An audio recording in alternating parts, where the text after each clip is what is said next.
Hi hello friends, എല്ലാ കൂട്ടുകാർക്കും മൗനരാഗത്തിൻ്റെ ഇന്നത്തെ റിവ്യൂയിലേക്ക് സ്വാഗതം. അങ്ങനെ നമ്മുടെ ഗംഗപ്രസാദ് തിരികെ ഒരു വഞ്ചിയിൽ തുഴഞ്ഞ് പുഴ കടക്കുന്ന ഒരു കാര്യമാണ് കാണുന്നത്. അങ്ങനെ അവനെ കുറച്ച് ദൂരം തുഴഞ്ഞതിന് ശേഷം അവൻ്റെ കയ്യിലൊരു സഞ്ചി ഉണ്ടായല്ലോ, ആ സഞ്ചിയാണെങ്കിൽ അവൻ പുഴയിലേക്ക് വലിച്ചെറിയുകയും ചെയ്യുന്നുണ്ട്. എന്നിട്ട് അവൻ്റെ കയ്യിൽ തെളിവുകളൊക്കെ അതിൽ ഉപേക്ഷിച്ചിട്ട് അവൻ നേരെ പോവുകയാണ്, തുഴഞ്ഞ് അക്കരയ്ക്ക് പോകുന്നുണ്ട്. അങ്ങനെ അതിനുശേഷമാണെങ്കിൽ കിരണൊക്കെ കാറിൽ ഈ ലക്ഷ്മി അമ്മയുടെ വീട്ടിലേക്ക് വരികയാണ്. കിരണും അതുപോലെ തന്നെ പ്രകാശനും കൂടി അന്വേഷിക്കാൻ പോയിരുന്നല്ലോ. അപ്പോൾ അവർ തിരികെ വരുന്ന സമയത്ത് കല്യാണിയാണെങ്കിൽ ജനൽ വഴി ഒന്ന് നോക്കുന്നുണ്ട് ആരാ വന്നതെന്ന്. അങ്ങനെ കിരണിനെയും അപ്പോൾ പ്രകാശിനെയും കാണുമ്പോൾ വാതിൽ തുറക്കാൻ പോകുന്നുണ്ട്. അവരാണ് എന്ന് ലക്ഷ്മി അമ്മയോടും കാർത്തികയോടും പറഞ്ഞിട്ട് വാതിൽ തുറന്നു കൊടുക്കുകയാണ്. അങ്ങനെ അവരകത്തേക്ക് കയറുന്നുണ്ട്. കയറിയ പാടെ തന്നെ നമ്മുടെ പ്രകാശനാണെങ്കിൽ വാതിൽ കുറ്റിയിടുകയാണ് ചെയ്യുന്നത്. അപ്പോൾ ആ സമയത്ത് കല്യാണി ചോദിക്കുന്നുണ്ട് എന്തായി പോയിട്ട് എന്ന് ചോദിക്കുമ്പോൾ അതെ, കരോൾ സംഘത്തെ കണ്ടു, പക്ഷേ കരോൾ സംഘക്കാർ അവർ യഥാർത്ഥത്തിലുള്ളവർ തന്നെയാണ്, അവർ ഈ പള്ളിയിലുള്ളവർ തന്നെയാണ് എന്ന് പറയുകയാണ്. പക്ഷേ ഇത് ക്രിസ്മസ് അപ്പൂപ്പനായ ഒരുത്തൻ അതിൻ്റെ ഇടയിൽ കയറി വന്നു. അത് ആരാണെന്ന് അവർക്കറിയില്ല. ഇടയിൽ വന്ന് കയറി ഇടയിൽ വന്ന് പോവുകയും ചെയ്തു എന്നാണ് അവർ പറഞ്ഞത്. അവനായിരിക്കും ഈ ഗേറ്റിൽ വന്ന് തട്ടിയതും മുട്ടിയതും ഒക്കെ എന്നിങ്ങനെ പറയുന്നുണ്ട്. അപ്പോൾ കല്യാണി പറയുകയാണ് അതെ, ലക്ഷ്മി അമ്മയ്ക്കും കാർത്തികയ്ക്കും നല്ല സംശയമുണ്ട് അത് ഗംഗപ്രസാദ് ആണോ എന്ന്. അപ്പോൾ അങ്ങനെയൊന്നും സംശയിക്കേണ്ട ആവശ്യമില്ല, അത് അവനൊന്നും ആവില്ല, അവൻ്റെ ആൾക്കാരായിരിക്കും എന്ന് പറയുകയാണ് കിരൺ. അങ്ങനെ അതിനുശേഷം നമ്മുടെ പ്രകാശന് നല്ല ടെൻഷനുണ്ട്. പ്രകാശൻ പറയുകയാണ് ഇതെന്തായാലും തലനാരി കിഴക്കാണ് ഈ ഒരു അപകടം മാറിപ്പോയത്, ഇനി നിങ്ങൾ ഇവിടെ താമസിക്കേണ്ട എന്ന് പറയുമ്പോൾ ഇല്ല, ഒരിക്കലും ഞങ്ങളിരുന്ന് പോകില്ല, ഞങ്ങൾ ഇവിടെ തന്നെ നിൽക്കുള്ളൂ എന്ന് കടുത്ത സ്വരത്തിൽ തന്നെ ലക്ഷ്മി ആയാലും അതുപോലെ കാർത്തികയായാലും പറയുന്നുണ്ട്. അതുപോലെ തന്നെ ഇവിടെ ആരും ഞങ്ങൾക്ക് കൂട്ടു നിൽക്കണ്ട, എന്തായാലും കല്യാണം കഴിയുന്നവരൊന്ന് ശ്രദ്ധിക്കണം മോളെ എന്ന് പ്രകാശൻ വീണ്ടും പറയുകയാണ്. കല്യാണം നടത്താണ്ടിരിക്കാൻ വേണ്ടിയിട്ടാണ് അവരിങ്ങനെയൊക്കെ ചെയ്യുന്നത് എന്ന് പറയുമ്പോൾ ആയിക്കോട്ടെ, കല്യാണം നടത്തുന്നതിന് മുമ്പ് ഞങ്ങൾക്ക് എന്തെങ്കിലും സംഭവിക്കണമെങ്കിൽ സംഭവിച്ചോട്ടെ, അങ്ങനെയാണെങ്കിൽ എല്ലാവരുടെയും ജീവൻ രക്ഷപ്പെടുമല്ലോ. പിന്നെ കല്യാണം കഴിഞ്ഞതിന് ശേഷമാണെങ്കിൽ ഇങ്ങനെ ഒരു അപകടം ഉണ്ടായിക്കഴിഞ്ഞാൽ അത് ഒരുപാട് പേരുടെ ജീവൻ നഷ്ടപ്പെടും, അത് എല്ലാവർക്കും വിഷമാവും, അതുകൊണ്ട് ആരും ഇവിടെ നിൽക്കുകയും വേണ്ട എന്ന് പറയുമ്പോൾ പ്രകാശന് ദേഷ്യം വരാണ്. പ്രകാശൻ പറയുന്നത് ശരി, നിങ്ങളുടെ ഇഷ്ടം പോലെ നടക്കട്ടെ എന്നും പറഞ്ഞങ്ങനെ നിൽക്കുകയാണ്. എന്തായാലും പ്രകാശനും അതുപോലെ തന്നെ അവരൊക്കെ പറഞ്ഞു നോക്കുന്നുണ്ടെങ്കിലും അവരൊന്നും അത് അനുസരിക്കാൻ കൂട്ടാക്കുന്നില്ല. അതിനുശേഷമാണെങ്കിൽ നമ്മുടെ ഗംഗപ്രസാദ് പുഴക്ക് താണ്ടി കാട്ടിൽ ഇങ്ങനെ നടക്കുകയാണ്. അപ്പോൾ കാട്ടിൽ നടക്കാൻ അവന് ഒട്ടും പറ്റുന്നില്ല, അവൻ്റെ കൈകാലുകളൊക്കെ കുഴഞ്ഞു പോകുന്നുണ്ട്. അങ്ങനെ അവനവിടെ ഒരു ഭാഗത്ത് അങ്ങനെ വീണ് കിടക്കുകയാണ്.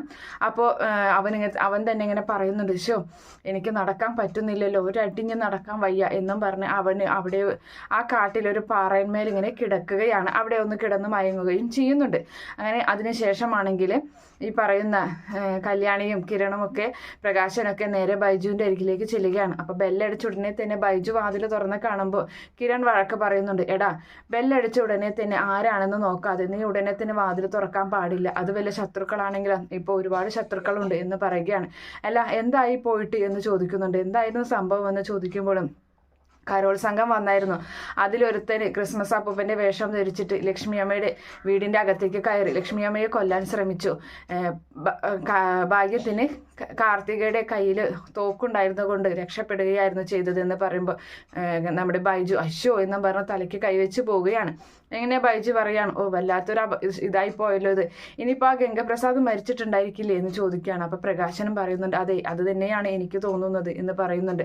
അപ്പോൾ ആ സമയത്ത് ഒരിക്കലുമില്ല, അപ്പോൾ ഇനി അളിയൻ എന്തായാലും തെറ്റ് പറ്റിക്കാണോ, ഇനിയിപ്പോൾ അവൻ മരണപ്പെടാതിരുന്നിട്ടുണ്ടായിരിക്കോ, അളിയൻ എന്തായാലും അവൻ്റെ ജീവൻ എടുത്തിട്ടാണ് കൊന്നതിന് ശേഷമാണ് ഇവിടെ വന്ന് പറഞ്ഞിരുന്നെങ്കിൽ ഞങ്ങൾ ഒരുപക്ഷെ ഇങ്ങനെ ഒരു സംശയത്തിൻ്റെ കാര്യം ഉണ്ടായിരുന്നില്ല. അപ്പോൾ മുക്കാ ഭാഗം അവനെ തല്ലിച്ചതച്ച് അവനിനി ഒരിക്കലും എഴുന്നേറ്റ് നടക്കാൻ പറ്റാത്ത രീതിയിൽ ആണ് ഞാൻ ആ പുഴയിലോട്ട് വലിച്ചെറിഞ്ഞത്, പിന്നെ എങ്ങനെയാണ് അതിൽ നിന്ന് അവൻ രക്ഷപ്പെടുക എന്ന് ചോദിക്കുന്നുണ്ട്. അപ്പോൾ അല്ല, ഈ ഗംഗപ്രസാദ് അവൻ ഈ കാർത്തികയുടെ വിവാഹം നടക്കാൻ വേണ്ടിയിട്ടും അതുപോലെ തന്നെ കാർത്തികയുടെ കയ്യിലുള്ള പണവും സ്വർണത്തിനും അങ്ങനെയുള്ള സ്വത്തിനൊക്കെ വേണ്ടിയിട്ടാണ് ഗംഗപ്രസാദ് ഈ അപകടപ്പെടുത്താൻ നടന്നിരുന്നത്. പക്ഷേ ഇപ്പോൾ എന്തിനാണ് അപ്പോൾ ഗംഗപ്രസാദ് അല്ല എങ്കിൽ പിന്നെ ഇപ്പോൾ എന്തിനാണ് ഇവരെ അപകടപ്പെടുത്താൻ നടക്കുന്നത് എന്ന് ചോദിക്കുന്നുണ്ട്.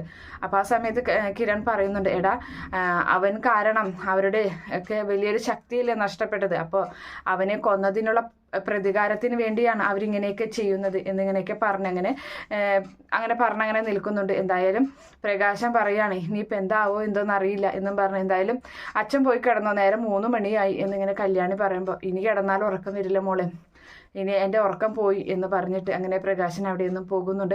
അപ്പോൾ കല്യാണി അവിടെ നിന്ന് പോവുകയാണ്. അപ്പോൾ ബൈജു പറയുന്നുണ്ട്, അളിയാ ഇത് വല്ലാത്തൊരു ഇതായി പോയല്ലോ, ഇതിപ്പോൾ കാർത്തികേച്ചിയുടെ കല്യാണം കഴിയുന്നവരെ നമ്മളെല്ലാവരും ടെൻഷനോട് കൂടി ഇരിക്കേണ്ട അവസ്ഥയാണല്ലോ, ഇപ്പം എന്താ ചെയ്യുക എന്നൊക്കെ ഇങ്ങനെ പറഞ്ഞങ്ങനെ നിൽക്കുകയും ചെയ്യുന്നുണ്ട്.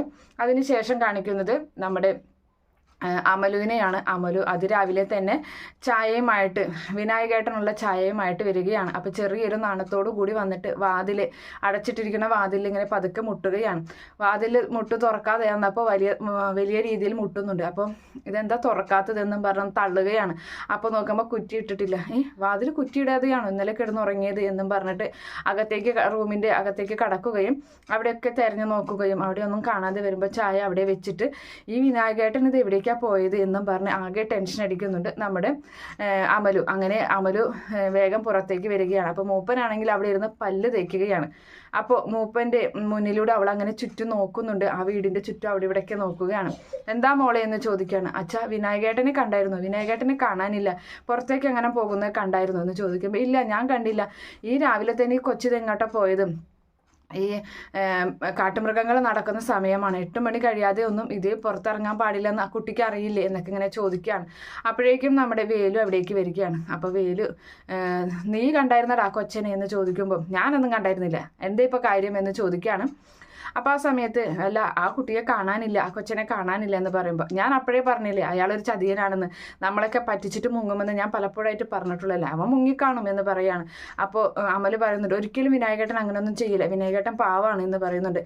അതെ, അവനെ സംസാരിക്കാൻ കഴിയാത്ത പോലെ അവൻ അഭിനയിക്കുന്നതാണ്, അല്ലാതെ അവൻ ശരിക്കുള്ള സംസാരിക്കാൻ കഴിയാത്തതൊന്നുമല്ല എന്നൊക്കെ പറഞ്ഞ് നമ്മുടെ വേലു ഈ പറയുന്ന വിനായകനെ കുറ്റപ്പെടുത്തിക്കൊണ്ടിരിക്കുകയാണ്. അപ്പോൾ അതൊന്നും ഒട്ടും സഹിക്കാൻ പറ്റാതെ ചുട്ട മറുപടി തന്നെ നമ്മുടെ അമല് കൊടുക്കുന്നുണ്ട്. അങ്ങനെ ആ സമയത്ത് തന്നെ അമല് ടെൻഷൻ അടിച്ച് നിൽക്കുമ്പോൾ തന്നെ അവിടേക്ക് ഗംഗ വരികയാണ്. അപ്പോൾ വലിയ സന്തോഷത്തിൽ നോക്കി, അച്ഛ ആരാ വരുന്നതെന്ന് നോക്കി എന്ന് പറയുന്നുണ്ട്. ഇപ്പം എന്തായിടോ, ഇയാളല്ലേ വിനായകേട്ടനെ കുറ്റം പറഞ്ഞത് എന്നും പറഞ്ഞിട്ട് വേലുവിന് ഇങ്ങനെ വഴക്ക് പറയുകയാണ്. വിനായകേട്ടൻ നിങ്ങൾ എവിടേക്കാണ് പോയതെന്ന് ചോദിക്കുമ്പോൾ, ഞാനിവിടെ പുറത്തേക്ക് പോയതാ, ഈ നേരത്തൊന്നും പോകാൻ പാടില്ലെന്ന് അറിയില്ലേ എന്ന് മൂപ്പൻ ചോദിക്കുകയാണ്. അപ്പോൾ ഞാനിവിടെ അടുത്ത് വരെ പോയതുള്ളൂ എന്ന് പറയുന്നു.